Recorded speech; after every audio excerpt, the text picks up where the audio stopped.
जय हिंद दोस्तों, आप सभी का हमारे चैनल पर एक बार फिर से बहुत बहुत स्वागत है। आप लोग कैसे हो कमेंट करके बताना। बहुत दिनों के बाद आप लोगों के लिए वीडियो बना रहे हैं और आज का वीडियो आप लोगों के लिए बहुत ही खास लाए हैं। बहुत सारे दोस्तों का लंबे समय से सवाल था कि जो पंचायती राज विभाग में ग्राम पंचायतों के लिए जो फंड आते हैं तो कितने फंड आते हैं और हर वर्ष फंड कितने आते हैं।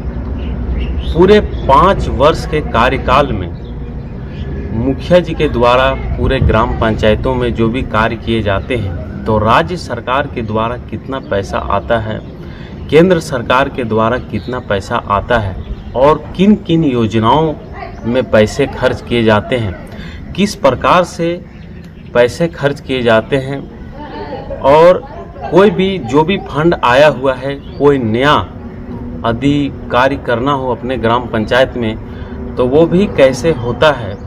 आज के इस वीडियो में हम लोग विस्तार रूप से जानेंगे कि पंचायत में फंड का पैसा कितना आता है और किस प्रकार से फंड आता है। तो वीडियो को सिर्फ आप ध्यान से पूरा देखिएगा, आपको हम पूरा सरल भाषा में विस्तार रूप से जानकारी देंगे। तो चलिए बिना देर के इस वीडियो को हम लोग शुरू करते हैं। तो दोस्तों, हम लोगों का जो भी ग्राम पंचायत है तो इसे विस्तार रूप से समझने के लिए एक छोटा सा जानकारी है कि अपने पूरे राज्य भर में विकास के लिए राज्य को जिला स्तर पर विभाजित किया गया और सारे जिला को प्रखंड स्तर पर विभाजित किया गया और सारे प्रखंड को ग्राम पंचायत स्तर पर विभाजित किया गया और सारे ग्राम पंचायतों को गांव स्तर पर विभाजित किया गया ताकि गांव से जब विकास होगा तब पूरे राज्य भर में ऊपर तक विकास हो पाएगा। जो भी काम हम लोग ग्राम पंचायत का होता है हम लोग ब्लॉक जाते हैं, ब्लॉक से जिला में कार्य होता है और जिला से अपने राज्य तक में कार्य होता है। तो जो फंड ग्राम पंचायतों में आते हैं तो फंड 2 प्रकार से आते हैं। एक होता है 15वीं वित्त आयोग फंड जो कि केंद्र सरकार के द्वारा फंड मिलता है और एक होता है राज्य सरकार के द्वारा फंड। इसे बोला जाता है योजना आधारित फंड। तो जो केंद्र सरकार के द्वारा फंड मिलता है, जो भी पैसे मिलते हैं तो उस फंड का जो कार्य किया जाता है वो अलग अलग मनचाही कार्य अपने ग्राम पंचायतों में विकास के लिए किया जा सकता है। लेकिन जो राज्य सरकार के द्वारा फंड मिलता है तो उसमें मनचाही कार्य नहीं किया जा सकता है। वो योजना आधारित फंड सीमित फंड होता है। एक फिक्स फंड होता है कि ये योजना है और इसी के लिए इतना पैसा मिला है और सिर्फ उतना ही उसका कार्य किया जाएगा, कुछ भी आप एक्स्ट्रा कार्य नहीं कर सकते हैं। और इस प्रकार से 2 भाग में यह फंड डिवाइड हो जाता है ग्राम पंचायतों में विकास के लिए, एक केंद्र सरकार के द्वारा और एक राज्य सरकार के द्वारा। अब जो केंद्र सरकार के द्वारा फंड आता है तो जो हम लोगों का ब्लॉक होता है वहाँ पे हर ग्राम पंचायत का एक अकाउंट होता है। तो जो केंद्र सरकार के द्वारा पैसा आता है वह ग्राम पंचायत के अकाउंट में आ जाता है ब्लॉक में और उसे आसानी से अपने ग्राम पंचायतों में विकास के लिए खर्चा किया जा सकता है। लेकिन जो राज्य सरकार के द्वारा फंड आता है यह फंड डायरेक्ट ग्राम पंचायत के अकाउंट में नहीं आता है। सबसे पहले ग्राम पंचायत में जो भी कार्य है उसका पूरे 5 जब भी मुखिया जीतते हैं तो उनका जो 5 साल का कार्य रहता है तो हर एक साल का जो अपने राज्य सरकार के द्वारा बजट बनता है पूरे राज्य भर में विकास के लिए, तो हर एक ग्राम पंचायत का भी एक थीम होता है कि इस वर्ष का ये थीम है। यानी कि थीम का मतलब होता है कि उसमें एक योजना का ये रहता है कि ये सारे विकास के कार्य अपने ग्राम पंचायतों में किए जाएंगे और वो थीम के ऊपर ही पूरे ग्राम पंचायतों में देखा जाता है कि सबसे ज़रूरत कौन सा कार्य अपने ग्राम पंचायत में है। अब किसी किसी ग्राम पंचायतों में शौचालय के कार्य सबसे ज़रूरी करने हैं, किसी ग्राम पंचायतों में सड़क के कार्य सबसे ज़रूरी करने हैं। तो जो भी ग्राम पंचायतों में सबसे ज़रूरी कार्य होता है तो सबसे पहला उसी का थीम चुना जाता है, ताकि वो पूरे वर्ष में वो ज़रूरी काम पूरा हो सके। तो जब यह थीम चुना जाता है तो आपको हमने पहले बताया कि योजना आधारित फंड ग्राम पंचायतों में आते हैं। तो जो थीम चुना जाता है तो उसी के आधार पर फंड जो है ब्लॉक के द्वारा जो भी कार्य किए जाने हैं, तो ब्लॉक के द्वारा जो है पहले जितने भी सारे योजना अपने ग्राम पंचायतों के लिए है राज्य सरकार के द्वारा, और जो भी थीम अपना बना है, तो सबसे पहले ब्लॉक से वो अनुमोदन होता है फंड मिलने के लिए कि जितना भी एस्टीमेट है अपने ग्राम पंचायतों में विकास के लिए, तो ब्लॉक से अनुमोदन होता है और वहाँ से फिर जिला जाता है, और जिला से जाने के बाद फिर फंड जो है जिला के द्वारा ब्लॉक में मिल पाता है और ब्लॉक के द्वारा ग्राम पंचायतों में विकास के लिए मिल पाता है। और भी इसमें बहुत सारी कड़ियाँ हैं जो कि विस्तार से थोड़ा सा आपको मैं शॉर्ट में बताना चाह रहा हूँ, ताकि आप पूरा समझ पाए, नहीं तो बहुत ही ज़्यादा लेंदी प्रकार का हो जाएगा। तो इस प्रकार से इसमें फंड आते हैं। अब हम आपको ये भी बताएंगे कि विकास के लिए कौन कौन से फंड, मतलब कि जो राज्य सरकार के द्वारा फंड आता है तो उसमें कौन कौन से कार्य किए जाते हैं, और जो केंद्र सरकार के द्वारा फंड आता है उसमें कौन कौन से कार्य किए जाते हैं, और कितना पैसा अपने ग्राम पंचायतों में हर एक वर्ष आता है। क्योंकि अपने राज्य में विकास के लिए जो है हर एक वर्ष बजट भी बनता है, तो बजट जो बनता है विकास के लिए, तो हर एक वर्ष पैसा भी ग्राम पंचायतों में विकास के लिए दिए जाते हैं।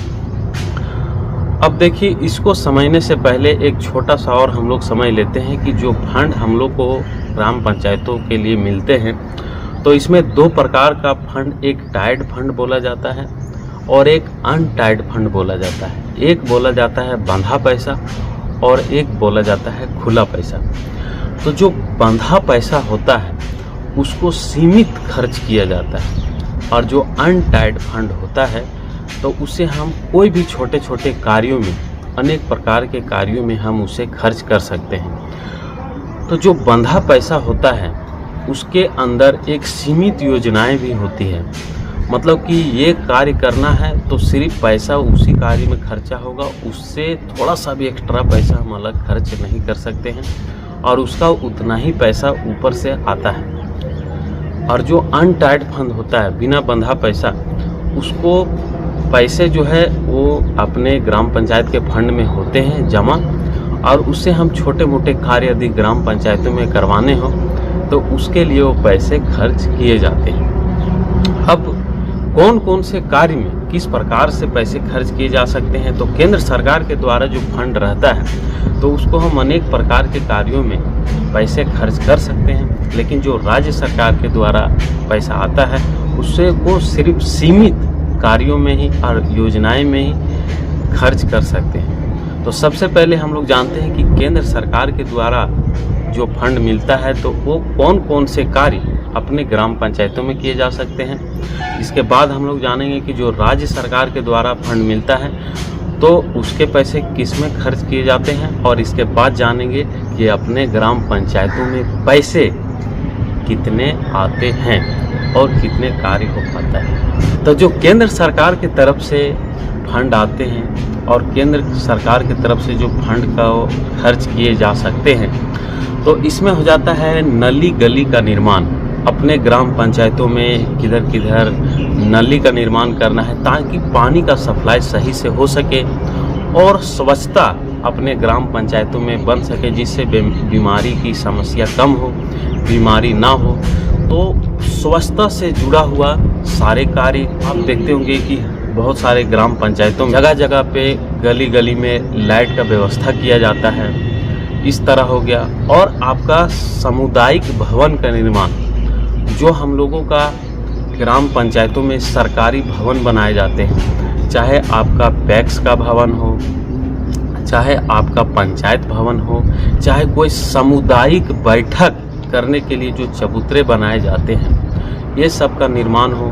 कहीं कोई मरम्मत का कार्य करना हो, सरकारी स्कूल टूटा फूटा है तो इस प्रकार से कहीं मरम्मत का कार्य करना हो, और जितने भी सरकारी भवन हो गए तो इस प्रकार के जितने भी कार्य किए जाते हैं तो यह टोटल केंद्र सरकार के द्वारा दिए गए फंड में किए जाते हैं खर्च। और छोटा मोटा यदि कोई भी एक्स्ट्रा भी कार्य अपने ग्राम पंचायतों में करना हो, जैसे कि छठ पूजा में हो गया, साफ सफाई और भी कुछ नया नया कार्य यदि करना हो वो फंड से छोटे मोटे, तो वो फंड का पैसा खर्चा आसानी से किया जा सकता है। अब आ जाते हैं हम लोग राज्य सरकार के द्वारा जो फंड मिलते हैं, तो यह फंड योजना आधारित होता है। तो किस प्रकार का योजना रहता है और इसके पैसे कौन कौन से योजना पर खर्च किए जाते हैं, तो इसे हम लोग देखते हैं। तो इसमें आपका हो जाता है मनरेगा, जिसमें मजदूरी के कार्य किए जाते हैं अपने ग्राम पंचायतों में, जो जॉब कार्ड ये सब बनाए जाते हैं। फिर आपका हो गया शौचालय का निर्माण, जगह जगह पे शौचालय का निर्माण। इसमें कुछ फंड केंद्र सरकार के द्वारा भी होता है, लेकिन ये सब क्या है, योजना आधारित फंड। केंद्र सरकार, राज्य सरकार के जो भी फंड रहते हैं वो टोटल योजना आधारित पर ही काम होगा। तो शौचालय निर्माण से जुड़ा हुआ कार्य, आपका आवास से जुड़ा हुआ कार्य, जो भी प्रधानमंत्री आवास योजना है, या तो आप हमारे झारखंड में राज्य सरकार के द्वारा अबुआ आवास योजना अभी चल रहा है। अलग अलग राज्यों में राज्य सरकार के द्वारा भी जो आवास बनाए जाते हैं, मुख्यमंत्री आवास योजना, पेयजल योजना, जो पानी टंकी अपने ग्राम पंचायतों में बनाए जाते हैं, जगह जगह पे पानी टंकी होता है। इसके बाद वृक्षारोपण योजना, जो हम लोग देखते हैं कि अपने ग्राम पंचायतों में जो भी सड़क होते हैं तो सड़क के किनारे वृक्ष रोपण होता है, और भी सरकारी वृक्ष रोपण कई कई जगहों पर होते हैं। तो वृक्षारोपण योजना, तालाब खुदाई योजना, तालाब ये सब जो निर्माण होता है, डोभा ये सब जो निर्माण होता है, तो जितने भी योजना आधारित कार्य हैं ये टोटल राज्य सरकार के अंदर आ जाते हैं। और योजना आधारित से अलग जितने भी सारे कार्य हम आपको बताएं केंद्र सरकार के फंड के द्वारा, तो सब टोटल केंद्र सरकार के अंतर्गत आ जाते हैं। तो जो राज्य सरकार के अंदर जो योजना आधारित जितने भी सारे फंड होते हैं, तो इसमें फंड मिलते कैसे हैं कि जो भी हम लोगों का ग्राम पंचायत होता है तो अपने ग्राम पंचायतों में ग्राम सभा किया जाता है, और ग्राम सभा में जितने भी अपने ग्राम पंचायत के लोग हैं जो भी वोट देते हैं वही उस ग्राम सभा में शामिल हो सकते हैं। तो वो सब शामिल होते हैं और वहाँ पे योजना भी बनाया जाता है कि अपने ग्राम पंचायतों में क्या निर्माण करना है, तालाब हो गया, जितने भी सारे आपको हम बताएं। तो इन सब सारे योजना में और कुछ यदि नए भी योजना बनाना है तो ग्राम सभा आपको करना पड़ेगा।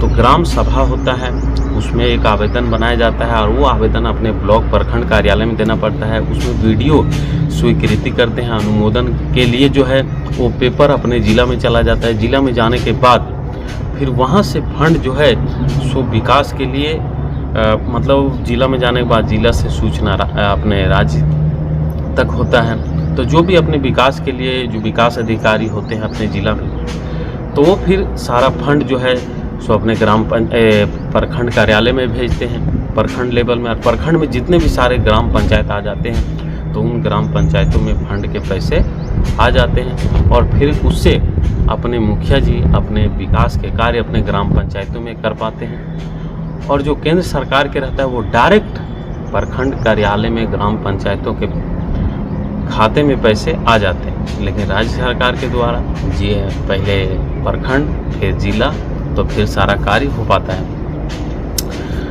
तो दोस्तों इसमें जो पैसे आते हैं यह आपका 20 लाख रुपया से लेकर 35 लाख रुपया हर एक वर्ष अपने ग्राम पंचायतों में खर्च करने के लिए आते हैं, ताकि विकास का कार्य बहुत ही अच्छे तरीके से हो सके।